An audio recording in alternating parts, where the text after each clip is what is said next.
নমস্কার বন্ধুরা, চেটেপুটে চ্যানেলে আপনাদের সবাইকে স্বাগত। আমি একটা বাটির মধ্যে একটা মিডিয়াম সাইজের পেঁয়াজ একটু ডুমো করে কেটে একটুখানি নুন দিয়ে সেদ্ধ করে রেখেছি। খুব বেশি সেদ্ধ করবেন না, যাতে পেঁয়াজগুলো গলে যায়। এবার এখানে আমি দিয়ে দিচ্ছি একটা চিকেনের ছোট বোনলেস ব্রেস্ট আর কি, যেটাকে সেদ্ধ করে আমি এরকম ভাবে ছাড়িয়ে রেখেছিলাম, সেটা এখানে দিয়ে দিচ্ছি। দিয়ে দিচ্ছি 1 টিস্পুন তন্দুরি মেয়ো, 1 টিস্পুন মতো দিয়ে দিচ্ছি টমেটো সস। চিকেনটা যখন আমি সেদ্ধ করেছিলাম সামান্য নুন দিয়ে সেদ্ধ করেছিলাম। দিয়ে দিচ্ছি গোলমরিচের গুঁড়ো। ভালো করে আমি এবারে মিশিয়ে নিচ্ছি।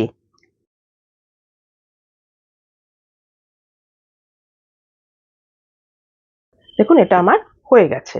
এবার এটা এরকমই জল ছাড়া যেন না হয়, একটু শুকনো শুকনো যেন হয়। এবারে আমি ব্রেড নিয়ে আসছি। আমি এখানে 4 পিস ব্রেড নিয়েছি। আমি আটা ব্রেড ব্যবহার করছি, আপনারা ময়দার ব্রেড ব্যবহার করতে পারেন। এর সাইডটা কাটার কোনো দরকার নেই। এবার একটা একটা করে ব্রেড আমি নিয়ে নিচ্ছি। চিকেনের যে এই যে ফিলিংটা আমি রেডি করেছিলাম, সেই ফিলিংটা এবার আমি এখানে দিয়ে দিচ্ছি।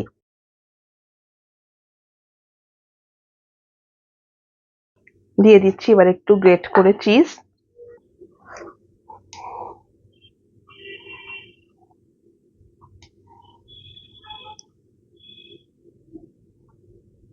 আমি একটু কম দিলাম, আপনারা একটু বেশি দিতে পারেন।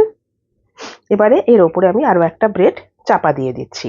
এভাবে সবগুলো ব্রেড আমি রেডি করে নিচ্ছি। তারপরে কি করতে হবে আপনাদের দেখাচ্ছি। দেখুন 3টে আমি এভাবে রেডি করে নিলাম। চলুন এবারে আরো একটা জিনিস আমি রেডি করছি। দেখুন আমি একটা বাটি নিয়ে নিয়েছি, এখানে আমি 2টো ডিম ফাটিয়ে দিচ্ছি। দিয়ে দিচ্ছি সামান্য একটুখানি পেঁয়াজ কুচি। দিয়ে দিচ্ছি একটুখানি টমেটো আর ক্যাপসিকাম কুচি। কাঁচা লঙ্কা আমি দিলাম না, আমি একটু গোলমরিচ দেবো, আপনারা চাইলে একটু কাঁচা লঙ্কা দিতে পারেন। স্বাদ মতো দিয়ে দিচ্ছি নুন। 2 টেবিল স্পুন মতো দুধ দিয়ে দিচ্ছি। দিয়ে দিচ্ছি গোলমরিচের গুঁড়ো, এটা একটু বেশি দিয়ে দিচ্ছি আমি। একটু দিয়ে দিচ্ছি চিলি ফ্লেক্স। একটু দিয়ে দিচ্ছি পেরি পেরি, থাকলে দেবেন, না থাকলে দরকার নেই, এমনি লঙ্কার গুঁড়োও দিতে পারেন। ভালো করে এবার আমি মিশিয়ে নিচ্ছি।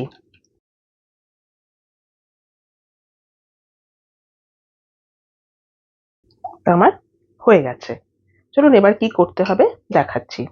আমি হিটে একটা প্যান গরম করেছি। এখানে আমি একটু তেল গরম করেছি, এর পরিবর্তে আপনারা চাইলে বাটারেও করতে পারেন, আমি তেল দিয়েই করছি। এবারে দেখুন যে ডিমের আমি এই যে গোলাটা আমি রেডি করেছিলাম, এর ভেতরে এক একটা করে ব্রেড আমি দিয়ে নিচ্ছি।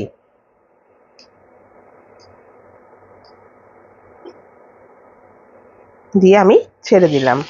ওপর থেকে একটুখানি এই ক্যাপসিকাম, এই টমেটো এগুলো আমি দিয়ে দিচ্ছি। আর একটু করে ডিমের গোলা আমি দিয়ে দিলাম। একদম নতুন ধরনের একটা স্যান্ডউইচ এটা। এটা আপনারা বাচ্চাদেরকে বানিয়ে দিতে পারেন, ওরা কিন্তু খুব খুশি মনে এটা খাবে। আপনারাও খেতে পারেন, বাচ্চাদের টিফিনে দিতে পারেন, বাড়িতে গেস্ট আসলেও কিন্তু আপনারা এটা বানাতে পারেন।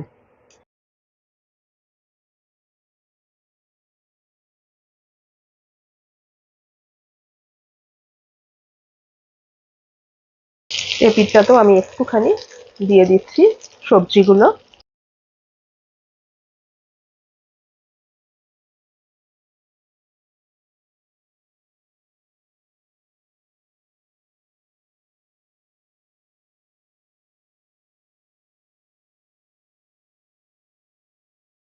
আমার প্যানটা একটু ছোট বলে আমি একটা করেই করছি, আপনাদেরটা বড় হলে আপনারা একসাথে 2টো করেও করতে পারেন।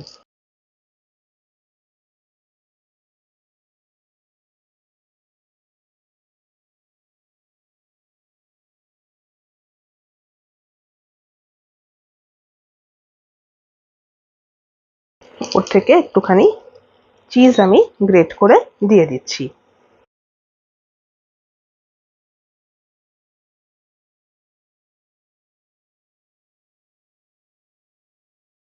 এটা আমার হয়ে এসছে। আবার একটুখানি আমি দিয়ে দিচ্ছি পেরি পেরি।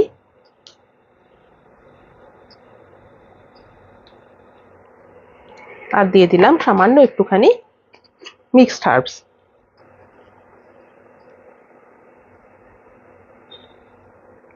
এবার আমি তেল থেকে এটা তুলে নিচ্ছি। এভাবে সবগুলো রেডি করে আমি আপনাদেরকে এটা সার্ভ করে দেখাচ্ছি।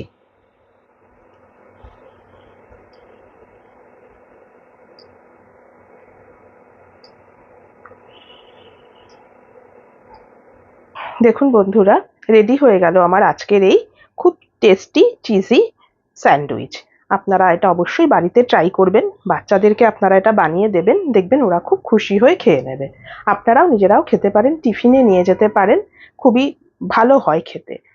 তাহলে বন্ধুরা, কেমন লাগলো আজকে আমার এই রেসিপিটা অবশ্যই কিন্তু আমাকে কমেন্ট করে জানাবেন। আমার এই রেসিপিটা যদি আপনাদের পছন্দ হয়ে থাকে আর আপনারা যদি আমার চ্যানেলের নতুন বন্ধু হয়ে থাকেন, তাহলে প্লিজ আমার চ্যানেলটিকে সাবস্ক্রাইব করে একটা লাইক করে আমার পাশে থাকবেন। আর যদি ফেসবুক থেকে দেখেন, আমার পেজটিকে ফলো করে নেবেন। আজ তাহলে চলি, আবার চলে আসবো অন্যদিন নতুন কোনো রেসিপি নিয়ে। সুস্থ থাকবেন, ভালো থাকবেন, নমস্কার।